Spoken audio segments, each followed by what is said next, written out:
नमस्कार दोस्तों, अंकुर बाबू study IQ SPN channel में आप लोगों का स्वागत है। मैं लोकेश कुमार।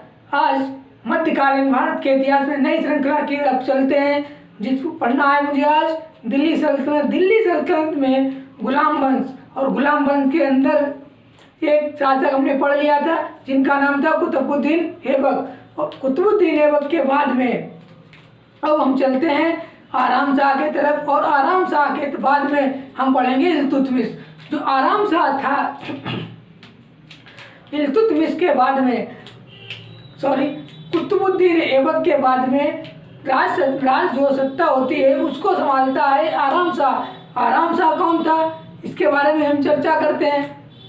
जो आराम शाह था इल्तुतमिश से पहले, जो इल्तुतमिश आता है ये 3rd नंबर पे आते हैं सत्ता में, लेकिन इससे पहले आराम शाह आ जाते हैं। आराम शाह जो होते हैं वो यहाँ पर राज करने के लिए आते हैं, और उनका कोई उपलब्धि फिलहाल खासतौर पर आराम शाह की कोई उपलब्धि नहीं रहती है। आराम शाह जब सत्ता में आते हैं तो उनके पड़ोस के जो क्षेत्र हुआ करते थे तो वो आराम शाह जो थे वो आराम ही करते रह जाते हैं, और उनके आसपास के जितने भी क्षेत्र होते हैं वो अलग अलग बट जाते हैं। बटने के बाद में विद्रोह वहाँ पर होता है, बट जाते हैं और अपने अपने छोटे छोटे स्थानों को स्वतंत्र घोषित कर लेते हैं। इस तरीके से जब स्वतंत्र घोषित कर लेते हैं, मान लीजिए जो यहाँ पर थे क्षेत्र उनके आस पड़ोस के, लेकिन आराम जब उसके बाद में क्षेत्रों में विद्रोह हो जाता है, छोटे छोटे राज्य बन जाते हैं, राज्य और शहर अपने आप को खुद को स्वतंत्र घोषित कर देते हैं। उसके बाद में क्या होता है, तो वहाँ की जो शासक प्रशासक और लोग थे उन्होंने इल्तुतमिश को बुलावा दिया है। इल्तुतमिश को बुलावा देते हैं कि आप आइएगा और सत्ता अपनी संभालिए, प्रशासन और प्रशासन कीजिएगा के। तो ये बात किसको, इल्तुतमिश को बोली गई। और जो इल्तुतमिश था वो यहाँ पर बदायूं का जो था, बदायूं का सूबेदार हुआ करता था। जो इल्तुतमिश था उस टाइम पीरियड में बदायूं का सूबेदार था। जब ये आराम शाह आया था सन 1210 ईस्वी में, 1210 ईस्वी में इल्तुतमिश जो था वो था सूबेदार था। कहाँ का, बदायूं का। इल्तुतमिश जो था, इल्तुतमिश जो 1210 में बदायूं का सूबेदार था, और वहाँ से क्या करता है, और इल्तुतमिश फिर दिल्ली की तरफ चलता है। इल्तुतमिश जब दिल्ली की तरफ आता है तो वो क्या करता है, बीच में चलता है, और बीच में इल्तुतमिश और आराम शाह जो होता है, आराम शाह के बीच में युद्ध हो जाता है। किसके युद्ध में, जो इल्तुतमिश और आराम शाह के बीच में जब युद्ध हो जाता है तो उस युद्ध में इल्तुतमिश की विजय हो जाती है, और आराम शाह जो होते हैं वो हार मान जाते हैं। वहीं पर इल्तुतमिश को सुल्तान बन जाता है। वो जो वहाँ पर आराम शाह जो थे, आराम शाह जब पराजित कर देते हैं, आराम शाह को इल्तुतमिश से जब पराजित कर देता है तो इल्तुतमिश जो होता है वो खुद को वहीं सुल्तान घोषित कर देता है। कहाँ पर, जब युद्ध होता है आराम शाह और इल्तुतमिश का जो युद्ध हुआ है वहाँ पर आराम शाह हार जाते हैं। हारने के बाद में इल्तुतमिश खुद को सुल्तान घोषित कर देता है। तो उसके बाद में आगे बढ़ते हैं, देखते हैं क्या होता है। जो इल्तुतमिश है, क्या चीज, इल्तुतमिश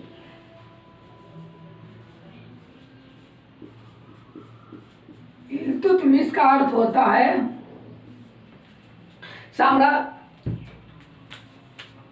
साम्राज्य का स्वामी। इल्तुतमिश का जो अर्थ है, इसका मतलब होता है साम्राज्य का स्वामी।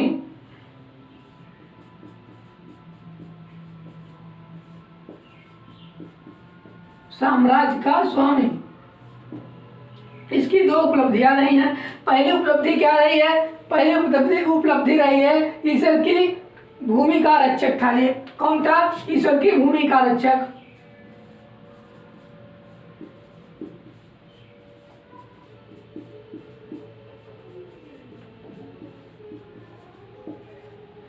और जो दूसरी थी उसमें क्या था, दूसरी जो थी अमीर उल उमरा थी। अमीर उल उमरा इसकी उपाधि थी।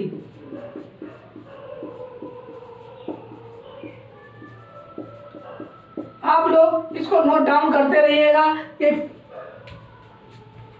दो उपाधि इसकी थी। एक तो थी ईश्वर का की भूमि का रक्षक माना जाता था, और दूसरी जो उपाधि थी इसकी अमीर उल उमरा थी। अमीर उल उमरा इल्तुतमिश जो था, और इसके कई भाई थे, और कई भाइयों में ये बहुत ही बुद्धिमान व्यक्ति था। जो बहुत ही बुद्धिमान व्यक्ति था, तो इसके जो भाई होते हैं वो इसको एक बाजार में बेच देते हैं। इसको ले जाकर बाजार में बेच देते हैं, और किसके हाथ बेचते हैं? अलाउद्दीन मोहम्मद चुस्तकला। किसके हाथ में? अलाउद्दीन मोहम्मद के चुस्तकला के हाथ में बेच देते हैं।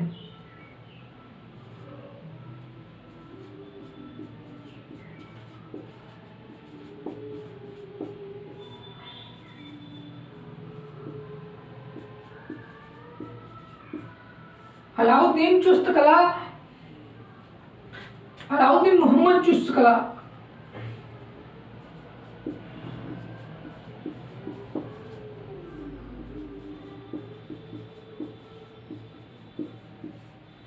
इनके हाथ में बेचते हैं। किसको? इल्तुतमिश को।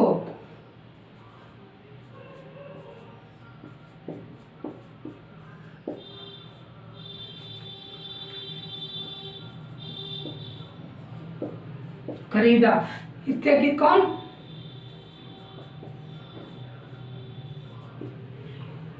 भाइयों से इल्तुतमिश को अलाउद्दीन मोहम्मद चुस्तकला ने खरीद लिया था, इसके भाई से। जब इनके भाइयों से इल्तुतमिश के भाइयों ने अलाउद्दीन मोहम्मद चुस्तकला को इल्तुतमिश को खरीद लेता है, और उसके बाद में जो ये था इल्तुतमिश, इसको ज्ञान था, धनुधारी था, ये घुड़सवार था, उसके बाद में सैन्य कला का अनेक इसको कलाएं आती थी। उन सब में ये योग्य था, बहुत ही पारंगत व्यक्ति था। और पारंगत होने के बाद में जो अलाउद्दीन मोहम्मद चुस्तकला है, ये क्या करता है? इल्तुतमिश की, और जो इतनी ज़्यादा इनके दरबार में इसकी चर्चा हो जाती है, शहर में अड़ोस पड़ोस इतनी चर्चा हो जाती है इल्तुतमिश की, तो क्या होता है, इतना प्रतिभाशाली इल्तुतमिश हर तरफ नजर आने लगा। सभी को यही चीज दिख रही थी कि इल्तुतमिश जो है बहुत ही व्यक्ति बुद्धिमान है। उसके बाद में क्या होता है, जब यह बात गौरी को पता चलती है कि इल्तुतमिश एक व्यक्ति है और उसको अलाउद्दीन मोहम्मद चुस्तकला ने खरीदा है, तो गौरी जो होता है वो खरीदने के लिए जाता है। कौन? गौरी खरीदने के लिए जाता है अलाउद्दीन चुस्तकला के पास में। मोहम्मद गौरी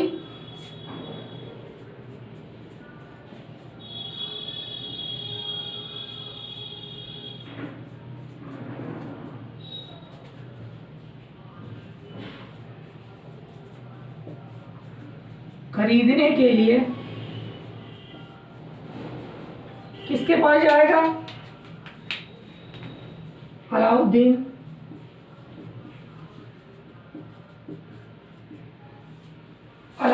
मोहम्मद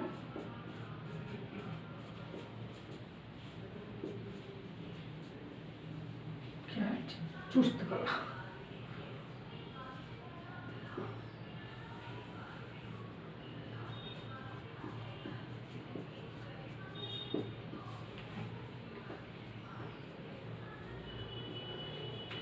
चुस्तकला के पास जाता है।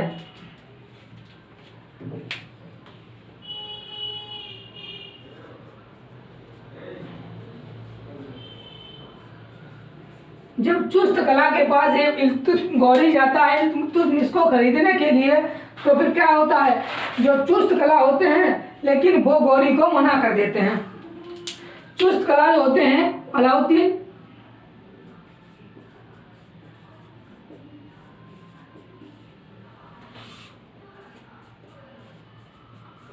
गौरी को मना कर देते हैं।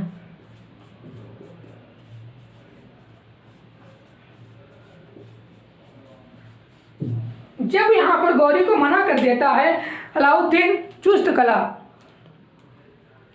जब यहाँ पर मना कर देता है तो क्या होता है, तो गजनी के दासों पर पाबंदी लगा देता है। कौन? जो गजनी के यहाँ पर गजनी के दास थे, तो गौरी जो होता है वहाँ पर पाबंदियाँ लगा देता है और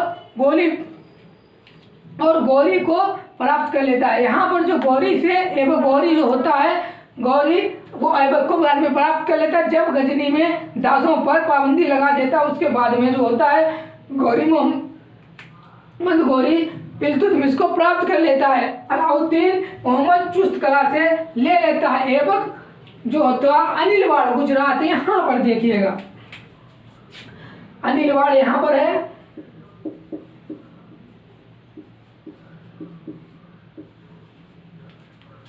ये गुजरात में पड़ता है। अनिलवाड़ के दौरान प्रतिभा में बहुत प्रभावित हुआ था। किससे? कुतुबुद्दीन ऐबक से। जब इसने क्या किया था, गौरी की लड़ाई हुई थी और उसके बाद में इसने पराजित हो गया था।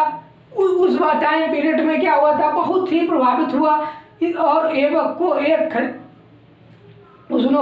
ऐबक ने उसको खरीदने की बात करता है। ऐबक गौरी से इल्तुतमिश को खरीद लेता है। ऐबक गौरी जो था गौरी ऐबक से खरीद लेता है। उसके बाद में खोखरों के युद्ध अभियान में गौरी जो था उसने वो भी जीता था। खोखरों पर 1205 ईस्वी में हुआ था, खोखरों और जाटों पर। उसके बाद में क्या होता है और 12 में शामिल होता है और अपना कुशल नेतृत्व देता है। जो यहाँ पर ऐबक था, यहाँ पर जब खोखरों और जाटों के साथ में हुआ था, तांडव हुआ था, तो उस टाइम पीरियड में बहुत ही प्रतिभाशाली रहा था ऐबक। और उसके बाद में क्या होता है,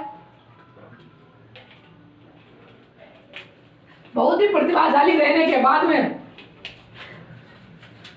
इसने जितने भी कार्य किए थे उन सब की गौरवपूर्णता के कारण यहाँ पर इल्तुतमिश जो होता है, इल्तुतमिश इसको लेकर जाते हैं अपने दरबार में और जिससे ऐबक की ज़्यादा और बदायूं का अपने दरबार में ले आते हैं और बदायूं का सूबेदार घोषित कर देते हैं। इसको किसको? ऐबक को। जब घोषित कर देते हैं तो और अपनी बेटी का जो विवाह होता है वो इसके साथ में कर देते हैं। अपनी बेटी का विवाह जो होता है अपने उसके साथ में ऐबक के साथ में कर देते हैं और फिर उसी के टाइम पीरियड में गौरी की हो जाती है मृत्यु। जब गौरी की मृत्यु हो जाती है तो उसके बाद में जो वहाँ की सत्ता शासन प्रशासन चलाने कौन लगता है?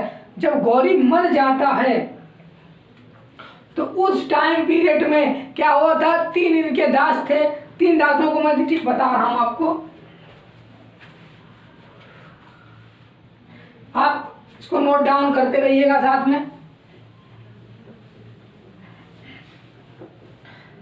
एक तो कुबाचा था, एल्दोज और कुबाचा, और तीसरा कौन था? ऐबक था। 3 थे।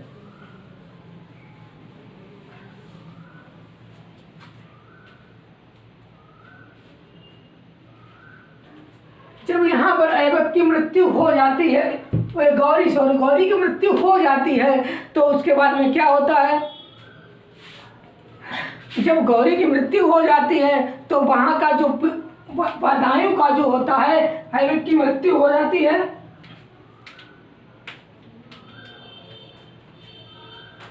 देखिए यहाँ पर ऐबक की मृत्यु,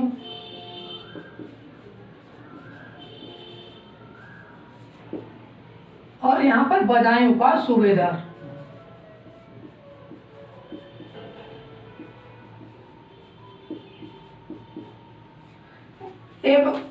मतलब ऐबक आ गया और उसके बाद में यहाँ का जो बदायूं का जो सूबेदार था वो किसको घोषित कर दिया गया? आराम शाह को। आराम शाह को यहाँ का शासन प्रशासन चलाने की अनुमति दे दी गई। लेकिन आराम शाह की जो अनुमति दी तो यहाँ पर आ गया आराम शाह, लेकिन उसी टाइम पीरियड में इन दोनों के बीच में युद्ध हो जाता है। किसके? इल्तुतमिश के। आराम शाह और इल्तुतमिश के बीच में युद्ध हो जाता है। युद्ध हो जाने के बाद में जो आराम शाह होते हैं वो यहाँ पर परास्त हो जाते हैं और इल्तुतमिश पर विजय हो जाता है। जब विजय हो जाता है तो जब इल्तुतमिश जब विजय हो जाता है तो यहाँ पर शमसी वंश की स्थापना करता है। कौन से वंश की? शमसी वंश की। शमसी वंश की स्थापना करता है। कौन करता है? इल्तुतमिश। ये शमसी वंश की स्थापना कर देता है वहां पर। और जब शमसी वंश की स्थापना कर देता है फिर, और ये राजधानी इसकी जो थी, राजधानी कन्वर्ट कर देता है। राजधानी थी लाहौर, और लाहौर से बना देता है, कहाँ लेके जाता है, दिल्ली।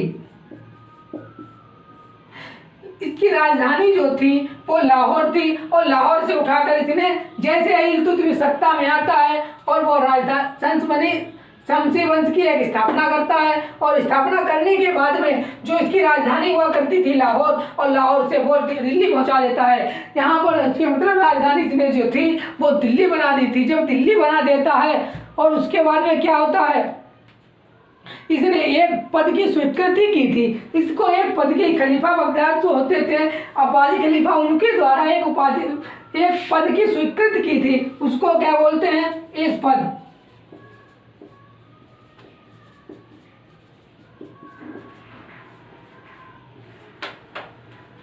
जो पद की स्वीकृति की थी खलीफा अल-मुनसिर,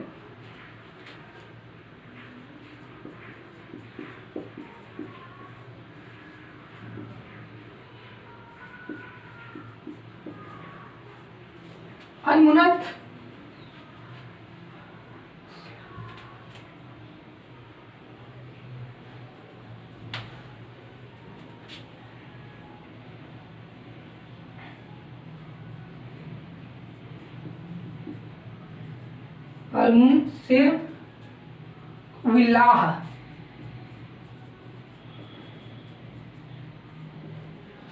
इनके द्वारा एक उपाधि मिली थी इसको। उस उपाधि का नाम क्या था, और सुल्तान की उपाधि बिलहत प्राप्त किया था इसने। जो एक सुल्तान की उपाधि यहाँ से प्राप्त करती थी, सुल्तान की उपाधि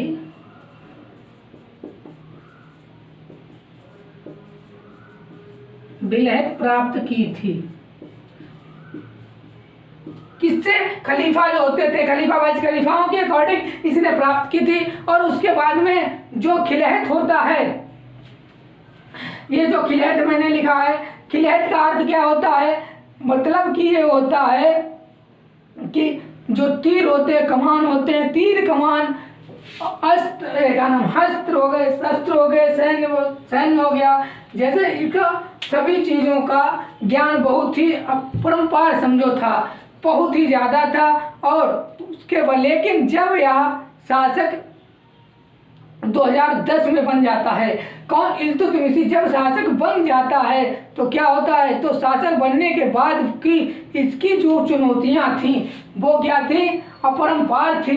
इसकी जो चुनौतियां अपरंपार थी, इसकी सबसे बड़ी चुनौती एक ही थी। सबसे बड़ी जो चुनौती रही है वो ऐबक ने अपनी चुनौतियां कहाँ, एलदौज है, सबसे बड़ी चुनौतियां एलदौज है, कुवाचा है, और उसके बाद में क्या था, अली मर्दान था। इसकी 3 ये सबसे बड़ी चुनौतियां थी और इल्तुतमिश को परेशान कर रही थी। क्यों, 3 ही केवल इनकी सामने जो आती थी, केवल चुनौतियां 3 परेशान कर रही थी। एक तो एलदौज आ जाता है, दूसरा कुवाचा और तीसरा अली मर्दान। रास्ते में तीनों पड़ रहे थे। यही इनकी तीनों, इनको हटाने के लिए बहुत बड़ा संघर्ष करना पड़ता है, और पड़ता है तो उसके बारे में चर्चा करते हैं। अब देखते हैं कि पहले नंबर पे कौन है, एलदौज है। एलदौज आते हैं पहले नंबर पे, दूसरे पर आते हैं कुवाचा और तीसरे पर आते हैं हमारे अली मर्दान। तो हम यहाँ पर एलदौज को देखते हैं पहले कि एलदौज कौन थे, कौन नहीं थे, क्या क्या उनके टाइम पीरियड में था और क्या नहीं हो रहा था।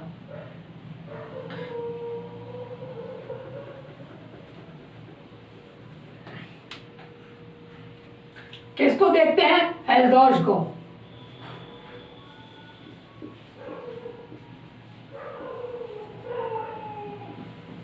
जो एलदौज था या इल्तुतमिश का इल्तुतमिश को एक पत्र भेजता है। कौन, एलदौज जब इल्तुतमिश को पत्र भेजता है कि आप शासन सत्ता जो यहाँ का है, शासन प्रशासन जो भी कर रहे हैं वो मेरे अधीन करेंगे। आप अपने हिसाब से कोई भी काम नहीं करेंगे, जो हम बताएंगे आपको आप वही करेंगे। तो इस बात को लेकर यहाँ पर बहुत बड़ी लोगों में मतभेद पैदा हो चुका था और इल्तुतमिश जो था वो एक स्वतंत्र शासक के रूप में रहना चाहता था, लेकिन एल्दोज जो थे, एल्दोज का कहने का मतलब यही था कि आप शासन करिए लेकिन मेरे अधीन होकर करिएगा। तो ये बात इल्तुतमिश को बहुत बुरी लगती है और इल्तुतमिश उस टाइम पीरियड में कुछ ज़्यादा परेशानियों से उसे गुजरना पड़ रहा था, इसलिए वो चुपचाप बैठा था। चुपचाप बैठा था कौन? इल्तुतमिश। उन्होंने एल्दोज पर कुछ भी नहीं बोला और ना ही कुछ कहा है। जब कुछ नहीं कहता है तो यहाँ पर जो सत्ता बैठी हुई थी एल्दोज की, एल्दोज ने बोला है कि आप अगर शासन करेंगे तो हमसे पूछ कर करेंगे, क्या करना है क्या नहीं करना है। सारी जितने भी प्रॉब्लम्स हैं, जितनी परेशानियां हैं, उनको सॉल्व करने के पहले मेरे पास आइए, हमसे सलाह लीजिए कि हम बताएंगे क्या आपको करना है क्या नहीं करना है। उसके बाद में आप फैसला लेंगे, निर्णय मेरा ही चलेगा। इस बात को लेकर के क्या होता है और उसके बाद में क्यों वो जो चुपचाप बैठा था और लेकिन आगे चलकर उसे दंड देने की कोशिश करता है।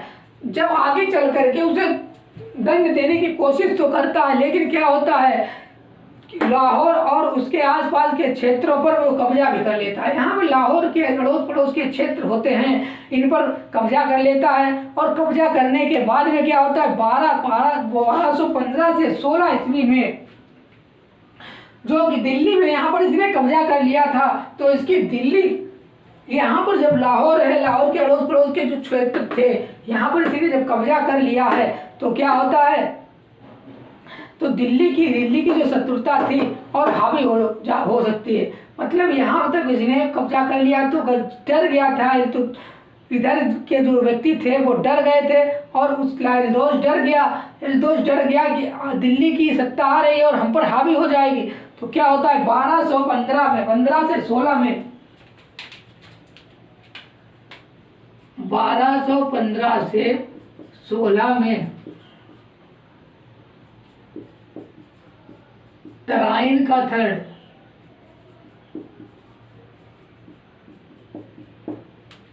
थर्ड युद्ध होता है और जो युद्ध होता है ये किसके किसके बीच में होता है? इल्तुतमिश और एल्दोज के बीच में होता है।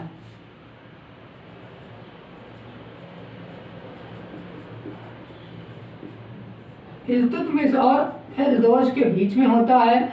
जब एल्दोज और इल्तुतमिश के बीच में होता है ये दोनों का युद्ध, तो हम क्या देखते हैं इसमें जो एल्दोज होता है वो पराजित हो जाता है। एल्दोज यहाँ पर पराजित हो जाता है और इल्तुतमिश जो होता है वो विजय प्राप्त कर लेता है। जब विजय प्राप्त कर लेता है कौन? इल्तुतमिश। मतलब कि अब 1215 ईस्वी में और 15 से 16 के बीच में तराइन का दूसरा युद्ध होता है और उसमें एल्दोज जो होते हैं वो पराजित हो जाते हैं। इल्तुतमिश जो होता है विजय प्राप्त कर लेता है और जो इल्तुतमिश विजय प्राप्त कर लेता है और एल्दोज को बंदी बना देता है।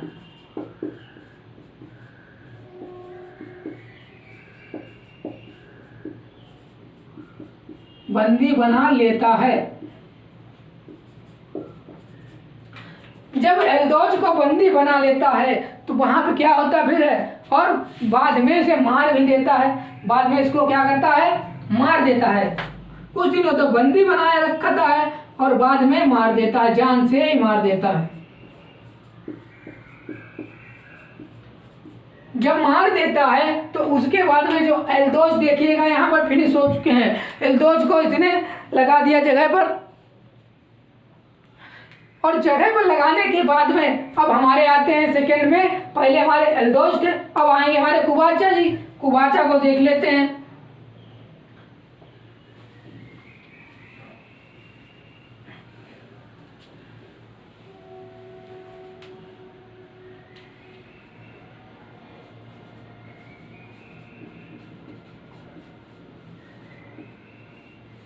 जो कुबाचा जो थे इनकी क्या कहने का मतलब था, इनका मकसद क्या था देखते हैं। लाहौर और भटिंडा पर अधिकार कर लेता है। लाहौर और भटिंडा पर अधिकार था किसका? कुबाचा का। और कुबाचा कर लेता है, जब अधिकार कर लेता है कुबाचा लाहौर और भटिंडा पर इसने अधिकार कर लिया है। फिर इल्तुतमिश पर इल्तुतमिश पर आक्रमण होता है। इल्तुतमिश का जो पहला, उसके बाद में जब कुवाचा आता है, कुवाचा के तुरंत उसको मार देते हैं। किसको? अभी किसको मारा? एल्दोज को। एल्दोज को मार दिया। उसके बाद में जो अगला आक्रमण होता है वो होता है कुवाचा पर लाहौर और बठिंडा जो कब्जे में थे कुवाचा के, वहां पर ये आक्रमण करता है। कौन? इल्तुतमिश। इस पर आक्रमण कर देता है और पराजित कर देता है। कौन होता है? इल्तुतमिश। और इल्तुतमिश और कुवाचा का होता है आक्रमण, जिसमें कुवाचा पराजित होता है, इल्तुतमिश जीतता है। और जब इल्तुतमिश जीत जाता है तो क्या करता है? और जो ये क्षेत्र था लाहौर का और कुवाचा वाला, पराजित होने के बाद में उस क्षेत्र पर, जो यहाँ का कुवाचा का क्षेत्र था, लाहौर और बठिंडा का जो क्षेत्र था, लाहौर और बठिंडा,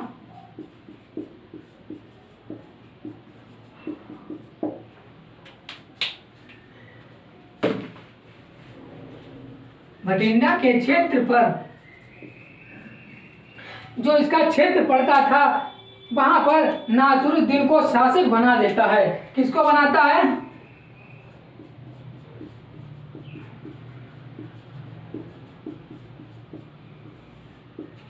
यहाँ पर नासिरुद्दीन को शासक बना देता है। कौन बनाता है? इल्तुतमिश।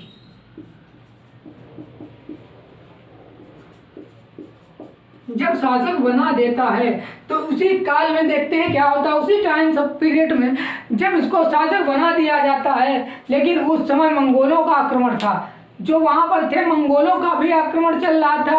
और मंगोलों का आक्रमण जब चल रहा था, मंगोल आक्रमण से बचने के लिए जो था, वो क्या करता है? लाहौर को भूल जाता है। कि नासिरुद्दीन जो होता है वो लाहौर को भूल जाता है। और उसके बाद में क्या होता है?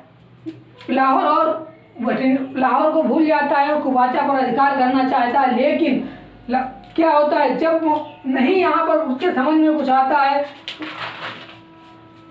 तो इल्तुतमिश जो था उस टाइम, फिर इल्तुतमिश तक बात पहुंचती है। इल्तुतमिश उसको कुवाचा पर चढ़ाई कर देता है। इल्तुतमिश जो होता है फिर कुवाचा पर चढ़ाई करता है, और कुवाचा पर चढ़ाई करता है, उसके पुत्र इल्तुतमिश के पास आ जाता है। जो यहाँ का नासिरुद्दीन था, उसका पुत्र जो होता है वो आता है इल्तुतमिश के पास। इल्तुतमिश के पास आता है और आने के बाद में संधि के लिए बोलता है, संधि के लिए। और जब वहाँ पर ये होता है तो क्या होता है? वो अपने जा करके वो उसको उनका बेटा आता है, उसको जो इल्तुतमिश होता है वो बंदी बना लेता है। जब बंदी बना लेता है तो बंदी हो जाने के बाद में कुवाचा इतना हस्तों हस्त बेकार हो जाता है, इतना अपने आप को बेकार समझने लगता है। और जाकर के क्या होता है? सिंधु नदी जो थी, सिंधु नदी में डूबकर मर जाता है।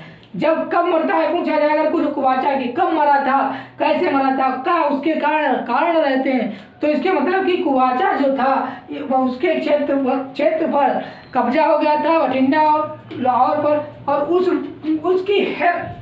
उसमें सहायता करने के लिए अपने बेटे को इन्होंने, कुवाचा ने भेजा था इल्तुतमिश के पास। इल्तुतमिश ने उनके बेटे को बंदी बना लिया। और बंदी बनाने के बाद में कुवाचा को, जिससे कुवाचा को नहीं रहा जा सका, और उसने जाकर के सिंधु नदी में वो डूबकर मर गया।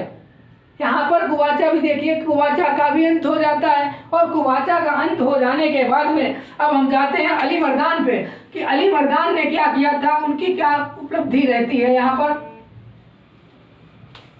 कौन आता है? अली मर्दान।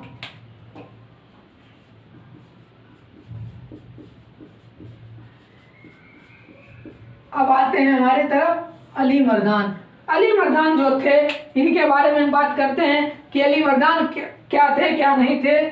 अली मर्दान जो थे, यह वही अली मर्दान है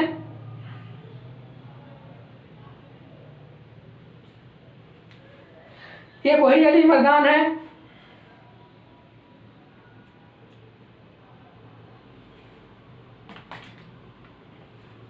जिन्होंने क्या किया था? ऐबक की जो ऐबक था, कुतुबुद्दीन ऐबक क्यों अपने अधिकार वो के स्वीकार वो नहीं की थी, सॉरी, जिन्होंने अपने क्या ऐबक की अधीनता स्वीकार कर ली थी। जब अधीनता स्वीकार की थी तो क्या होता था, ऐबक ने इनको जब उन्होंने स्वीकार कर ली थी तो बाद में ऐबक चला जाता है। वैसे ही ये आराम शाह के समय में खुद को अली मर्दान ने जब ये इन्होंने ऐबक की अधीनता स्वीकार कर ली थी और जब ऐबक मर जाता है तो इन्होंने अली मर्दान का टाइम पीरियड था, उस टाइम पीरियड में इन्होंने खुद को एक स्वतंत्र घोषित कर दिया था, स्वतंत्र शासक घोषित कर दिया था। और स्वतंत्र शासक घोषित करने के बाद में क्या हुआ था भाई, स्वतंत्र और खात्मा के बाद इन्होंने ध्यान प्रतिनिधियों की ओर जाता है। जब उसका खात्मा हो जाता है ऐबक का तो उसके बाद में इनका जो ध्यान होता है वो अलग दूसरी तरफ चला जाता है। और दूसरी तरफ जाने के बाद में क्या होता है, दूसरी तरफ पूर्व क्षेत्र जो पाया जाता है, पूर्वी क्षेत्र पर पाया जाता था, जो पूर्वी क्षेत्रों पर पाया जाता था और उनके प्रतिद्वंदियों की ओर जाता है इनके। और फिर गंगा नदी जो होती है ये वाली, ये पूर्वी क्षेत्र तरफ आ जाते हैं। इस साइड में गंगा नदी पड़ती है और गंगा नदी में जो होती है लखनौती की ओर बढ़ते चले जाते हैं। यहाँ पर लखनौती पड़ती है, यहाँ पर लखनौती पड़ती है और लखनौती पड़ने के बाद में हम देखते हैं क्या होता है। अली मर्दान जो था, जो अली मर्दान था, अली मर्दान देखिएगा, अली मर्दान के बाद में उनका पुत्र होता है अलाउद्दीन आते हैं।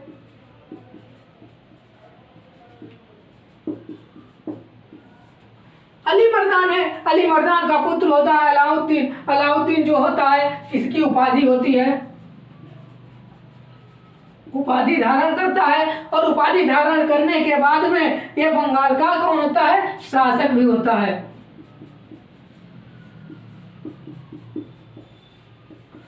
जब बंगाल का शासक है और शासक होने के बाद में अली मर्दान जो होता है, अली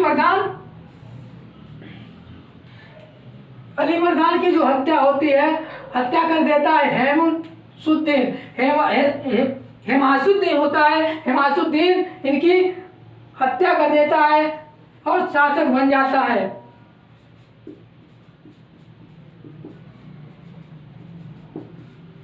हेमासुद्दीन जो होता है वो हत्या कर देता है अली मर्दान की। हेमासुद्दीन जब कर देता है और शासक बनता है।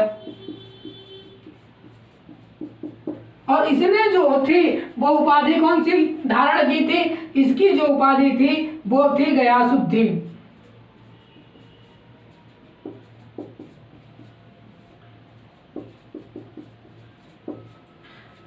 हेमासुद्दीन ने अपनी जो उपाधि धारण की थी वो थी गयासुद्दीन। और गयासुद्दीन साथ ही इसने विजय बिहार पर भी अपना कब्जा कर लिया था। साथ में इसने बिहार पर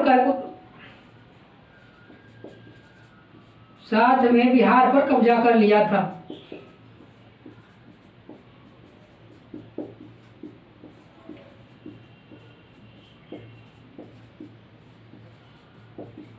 साथ में बिहार पर इसने कब्जा कर लिया और जब कब्जा कर लेता है तो फिर क्या देखता है, तो इल्तुतमिश जो था यहाँ पर बिहार पर इसने कब्जा कर लिया, अगर यहाँ पर ये बिहार पे कब्जा कर लिया और बाद में क्या देखता है, जो इल्तुतमिश है वो गंगा के किनारे जो कहाँ तक पहुँचाता है, इसके पास तक पहुँचाता है।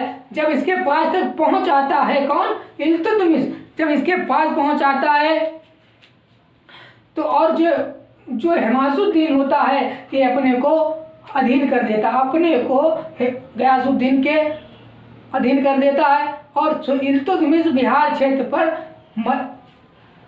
जो इल्तुतमिश होता है, फिर इल्तुतमिश जो करते हैं बिहार पर, वहाँ का साम्राज्य जब अपने अधिकार में ले लेते हैं तो इल्तुतमिश क्या करते हैं, इल्तुतमिश बिहार क्षेत्र में मलिक जानी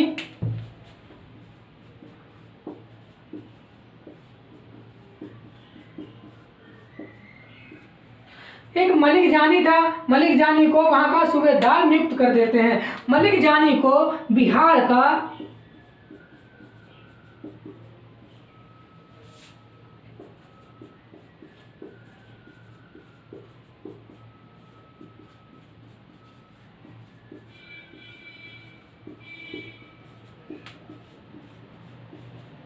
जब नियुक्त कर देते हैं कौन, इल्तुतमिश। इल्तुतमिश जब नियुक्त कर देते हैं तो फिर क्या हमें देखने को मिलता है, इल्तुतमिश का पुत्र होता है नासिरुद्दीन।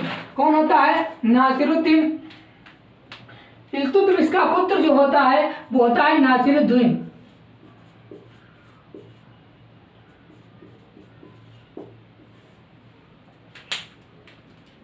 इल्तुतमिश, और इल्तुतमिश का पुत्र होता है कौन, नासिरुद्दीन।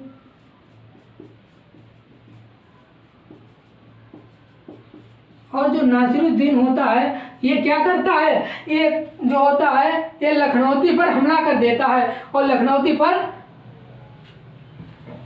विजय प्राप्त कर लेता है। लखनौती,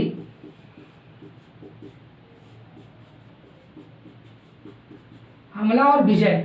यहाँ पर लखनौती ने विजय कर लिया है, किसने, नासिरुद्दीन में। और नासिरुद्दीन है कौन, नासिरुद्दीन कुतुबुद्दीन का पुत्र, क्या नाम, सॉरी, इल्तुतमिश का बेटा है। इल्तुतमिश का बेटा है नासिरुद्दीन। और नासिरुद्दीन लखनौती पर हमला करता है और लखनौती को जीत लेता है और गयासुद्दीन, हाँ, गयासुद्दीन को बंदी बना लेता है। किसको, गयासुद्दीन जो थे हमला करता है और गयासुद्दीन को बंदी बना लेता है।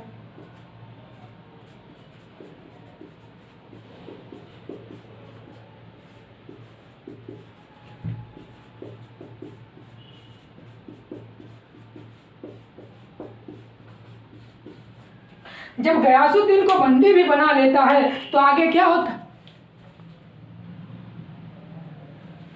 यहाँ पर गयासुद्दीन को बंदी भी बना लेता है और लखनौती का क्षेत्र भी जीत लेता है, अधिकार कर लेता है और वहाँ और बाद में हत्या भी कर देता है। जो हत्या होती है, हत्या कर देता है, किसकी हत्या कर देता है,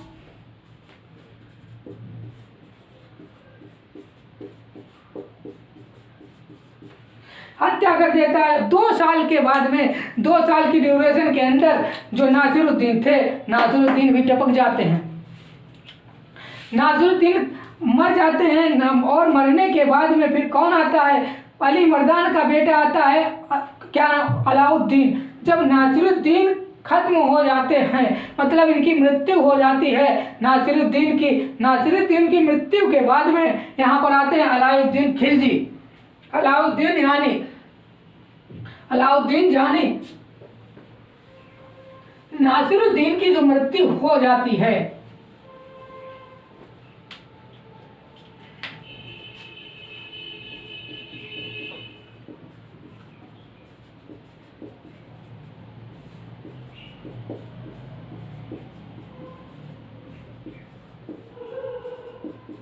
नासिरुद्दीन की मृत्यु के बाद में अलाउद्दीन जानी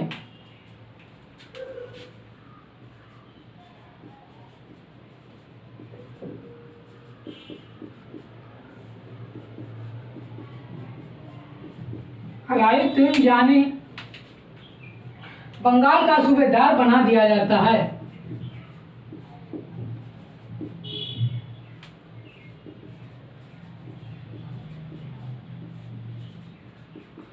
जब बना दिया जाता है किसको, अलाउद्दीन जानी को,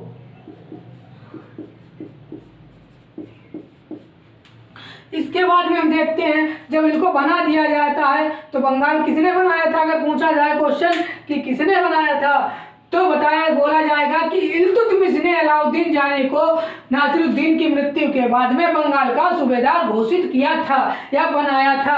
उसके बाद में मंगोलिया क्षेत्र की छवि रहती थी। वर्तमान में मंगोल क्षेत्र के कोई खास छवि थी स्थापित नहीं कर पाए, लेकिन इतिहास में जानकर देखते हैं तो शासक का नाम आता है। जो मंगोलीय शासक था उस एक का नाम आता है, उसने हर जगह को नष्ट करने की ही सोचता रहता था, जिसका नाम था चंगेज खां। और चंगेज खां जो था ये इसको बोलते, इसका जो बचपनी नाम था वो उसका बचपनी नाम था तेमुचिन, मतलब जो यार मंगोली था। कौन था, चंगेज। मंगोल शासक एक ही था। कौन था? Genghis Khan. चंगेज का बचपन का नाम था इसका तेमोचिन।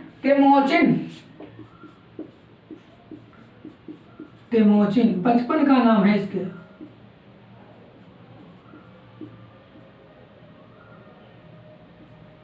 ये इसके बचपन का नाम है तेमोचिन।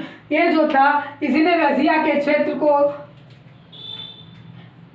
रसिया हो गया, कैस्पियन सागर हो गया और अर्मेनिया जैसे क्षेत्रों को नष्ट कर दिया था।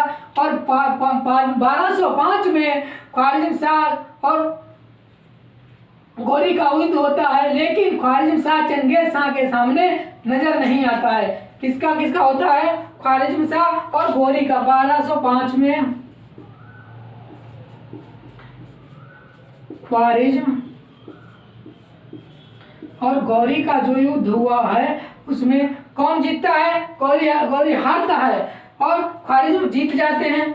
जब ये कंडीशन यहाँ पर हो जाती थी तो उसके बाद में हमें देखने को क्या मिलता है कि यहाँ पर मंगोल का आक्रमण चल रहा था, लेकिन उस टाइम पीरियड में ख्वारिज़म की इतनी हिम्मत नहीं थी कि वो जाकर के वहाँ पर चंगेज खान से सामना कर सकें। और चंगेज खान से नहीं कर पाते हैं, नहीं जब कर पाते हैं तो क्या होता है?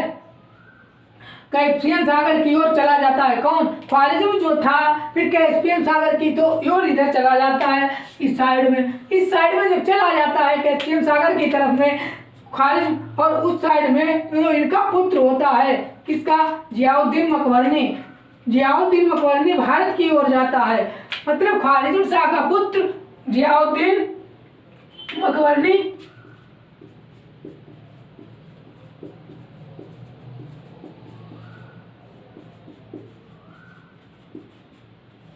कहाँ जाता है? इल्तुतमिश के पास जाता है। इल्तुतमिश के पास जाता है और सहायता मांगता है। चंगेज खान जो था वो सिंधु घाटी को धीरे धीरे इधर चलाता है यहाँ पर तक, और यहाँ पर आने के बाद में क्या होता है?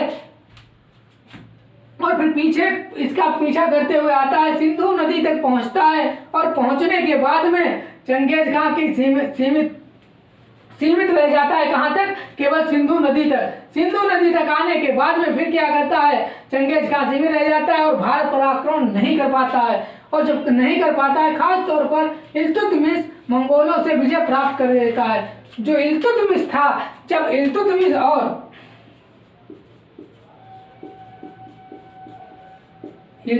और मंगोलों का जो आक्रमण होता है, इसमें मंगोल परास्त हो जाते हैं और इल्तुतमिश जो होता है वो जीत जाता है। जब जीत जाता है तो क्या करता है? देखते हैं। जब ये हार जाता है, मंगोल हार जाते हैं इल्तुतमिश से, उसके बाद में इसके मतलब की सत्ता जो रहती है वो तो रहती है केवल इसकी इल्तुतमिश की रहती है। अब इनका देखते हैं कि इल्तुतमिश के जो कार्य की तरफ बढ़ते हैं कि इन्होंने क्या क्या कार्य किए थे। मेन उपलब्धियां इनकी रह गई हैं, उपलब्धियां, और उसके बाद में फिर और देखते हैं कि क्या रहता है। इसके बाद में एक तो इनकी उपलब्धि कार्य रह गए और दूसरी इनकी रह गए हैं। अब देखते हैं कि कार्य इनके क्या क्या मेन कार्य हुए। पहला कार्य क्या था? तुर्कानी या चहलगानी, इनका एक पहला जो कार्य था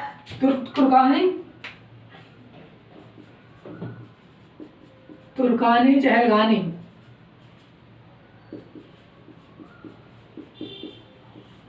तुर्कानी चहलगानी का मतलब होता है कि इसमें 40 सरदारों का एक समूह होता है। 40 सरदारों का एक समूह होता है जो इल्तुतमिश के वफादार इनके क्या थे? सरदार थे, जो कि हर टाइम उनके बात में हर एक बात एक अच्छे के लिए ही बताते थे, जिससे इसमें और अमीर वर्ग थे जो वो इसको चहलगानी नहीं मानते थे। क्यों? वो लोग इसको एक गुलाम समझते थे। जब इसको गुलाम समझते थे, इसी वजह से ये बगदाद खलीफा से एक ऐसा पत्र लेकर आया था, और वो पत्र लेके आया था जिसमें अमीर लोगों की बोलतियां बंद हो गई थी। उस पत्र ने अमीर लोगों की सारी बोलतियां बंद कर दी थी, उनके अधिकार नहीं रह गए थे उस पत्र के अकॉर्डिंग। और उसके बाद में ये जो था चहलगानी, ये 40 लोगों का समूह होता है। उसके बाद में आता है एकता व्यवस्था, दूसरा जो था वो आता है इसका एकता व्यवस्था। एकता व्यवस्था, इस एकता व्यवस्था का मतलब ये होता है, एकता व्यवस्था का मतलब है कि जो छोटे भूमि है, भूमि के छोटे छोटे जो हिस्से हैं या टुकड़े हैं या राज्य हैं, जिस तरीके से गांव हो गए, उनको में किसी को अगर कुछ देना है तो उनको इतना हिस्सा दे दिया, उनको इतना हिस्सा दे दिया, उतना हिस्सा दे दिया, और जाइएगा आप अपने हिस्से में कर वसूलिएगा, आप अपने हिस्से में जाइए, वहाँ का कर वसूलिए और अपने आप लीजिएगा। इस तरीके को एकता व्यवस्था कहते हैं। एकता व्यवस्था के बाद में फिर एक और आता है न्याय के गले में जंजीर, नंबर 1, नंबर 2, नंबर 3। न्याय के लिए जंजीर जो था, ये तीसरा पॉइंट था। तीसरा क्या रहता है, न्याय के गले में जंजीर।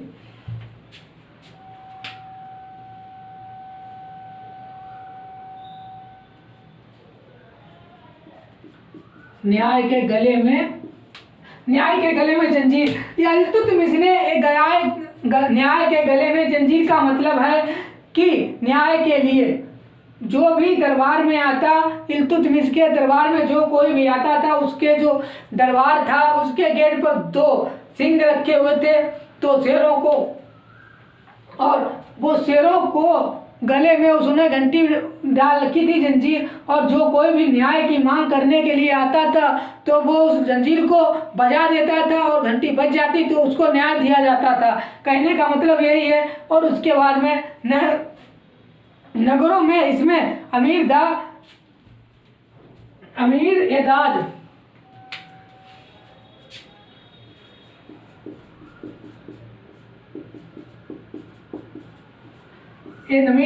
अमीर एदाद ये क्या करता है, ये की नियुक्ति करता है नगरों में इसमें। और उसके बाद में इसी जंजीर, जो गले वाली जंजीर थी, इसी जंजीर को बजाकर किसने न्याय मांगा था, रजिया सुल्तान ने आकर के उस टाइम पीरियड में नमाज पढ़ी जा रही थी, और नमाज पढ़ते टाइम रजिया सुल्तान ने लाल कपड़ों में आकर के जनता के सामने बोला था कि अगर आप हमें सुल्तान यहाँ का बनाएंगे या शासका बनाएंगे तो हम तुम्हारे साथ में बहुत अच्छा व्यवहार करेंगे, ये काम करेंगे, वो काम करेंगे। उनको बहुत ही प्रोत्साहित किया है और न्याय की भी मांग की थी इसी घंटी को बजा करके, और बीच में उसको न्याय मिलता है। और उसके बाद में चौथा जो आता है वो चांदी का टका,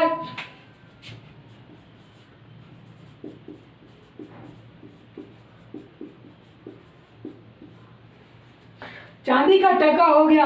और टका उसके बाद में क्या है, टका तांबे का जीतल होता था।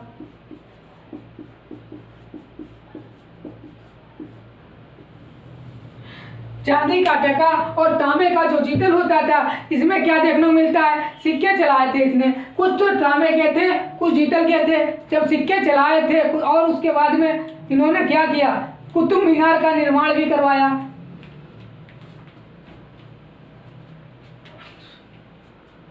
किसका, कुतुब मीनार का।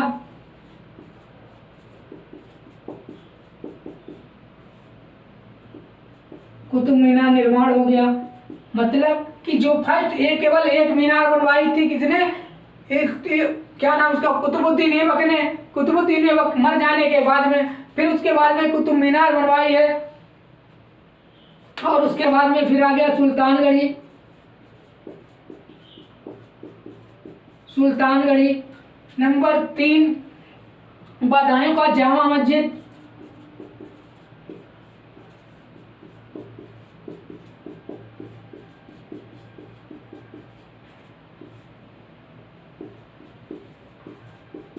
मकबरा हुआ, निर्माण हुआ, मस्जिद हो गई। और उसके बाद में क्या होता है, जोधपुर में अतारकिन दरवाजे का निर्माण।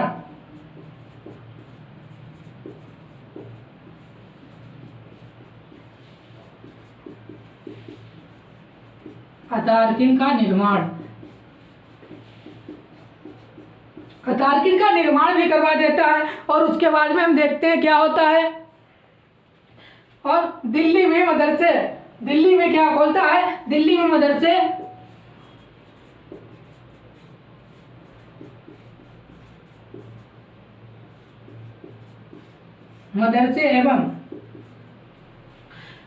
एवं मुआज भी इसी ने बनवाया था।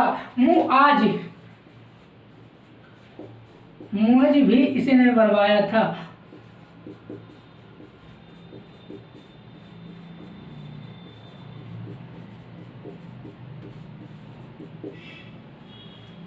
मुझ भी इसने बनवाया था। और उसके बाद में हम देखते हैं आगे चलकर देखते हैं कि जो इसने विजय प्राप्त की थी, विजय कहाँ कहाँ प्राप्त की, आइए देखिएगा।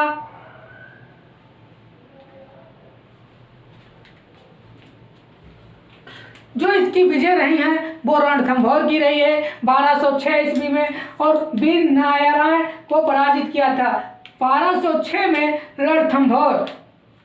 अब इसको स्क्रीनशॉट ले लीजिएगा।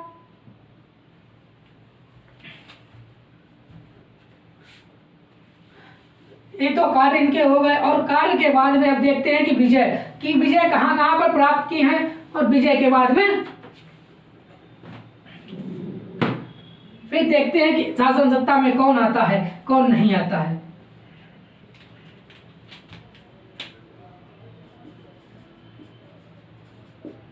यहाँ पर विजय प्राप्त करता है। पहली विजय कहाँ की थी, रणथंभौर।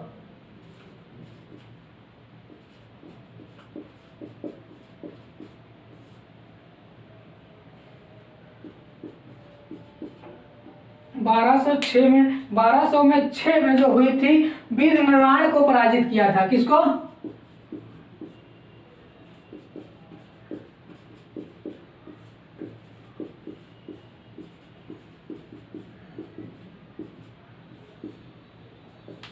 वीर नारायण को पराजित किया। और दूसरी थी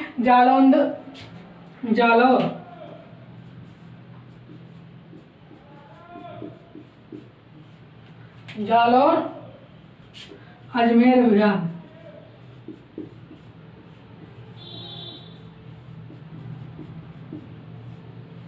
जालौर अभियान जो होता है वो करता है 1228 में।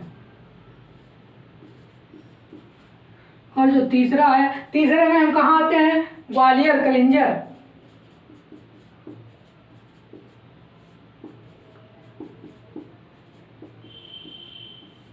ग्वालियर कालिंजर का अभियान जो होता है 1231 में होता है। और किसके साथ में होता है ये बता देते हैं, लूट का अड्डा बोला जाता है। इसको जो बोला जाता है वो लूट का अड्डा बोला जाता है। उसके बाद में हम आते हैं 4 नंबर पे अनिल वाड़के चालुक्यों से पराजित।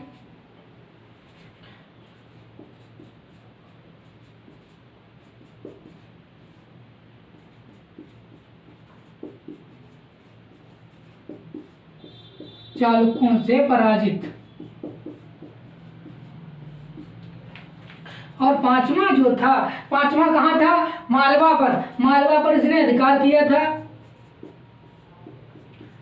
1234 से 35 ईस्वी में। 1234 से 35 में। और उसके बाद में आ जाता है हमारा छठवीं जो विजय थी वो थी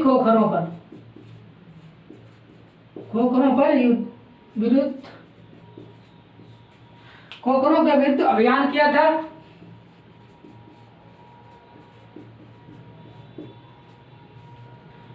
1236 में जब इसने खोखरों पर कर दिया है आक्रमण, उस यहीं पर आपका लास्ट हो जाता है। और यहाँ पर आकर के क्या होता है, इल्तुतमिश का खात्मा हो जाता है 1236 में। और इसके बाद में हमारे अगला जो शासक आएगा वो हमारा आएगा रजिया सुल्तान नासिरुद्दीन। देखेंगे उसके बाद नासिरुद्दीन के बाद में आते हैं अगले बार। आज के लिए यहीं तक रखते हैं। वीडियो देखने के लिए आपका बहुत बहुत धन्यवाद फिर से। और बट अपने वीडियो देखने के बाद प्लीज़ लाइक करें, शेयर करें और सब्सक्राइब करें। सब्सक्राइब करने के बाद में पड़ोस में दिए हुए बेल आइकन को भी क्लिक करें। वीडियो देखने के लिए धन्यवाद। मिलते हैं अगले वीडियो में।